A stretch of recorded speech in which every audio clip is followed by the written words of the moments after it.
Hello! Sobrang lamig dito sa Japan. Anyway, Santa Mama is back in town. Yes! Nasa Pinas na naman si Santa Mama. And gumimik na naman ng lola mo. Ang reyna ng mga laylayan. From Europa, back to hampas lupa na naman. Kung di ba naman plastic tong lola mo?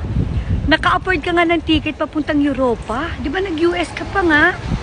Tapos pagdating sa Naga, magbabas ka na naman. Ano na namang gimmick mo? Alam mo, Len, tigil-tigilan mo yung gimmick mo kasi hindi naman nabenta yan. Yan nga yung kinasawi mo nung election, di ba? Yung pagiging plastikada mo. Can you imagine? Nung nangangampanya yan, naglakad ng ano yun, nakapaa sa putikan. Tapos bit-bit naman niya yung sapatos niyang Louis Vuitton. Kung di pa talaga saksakan ng plastikada yung lola mo na yan. And ngayon, back in town. From Europa to hampas lupa.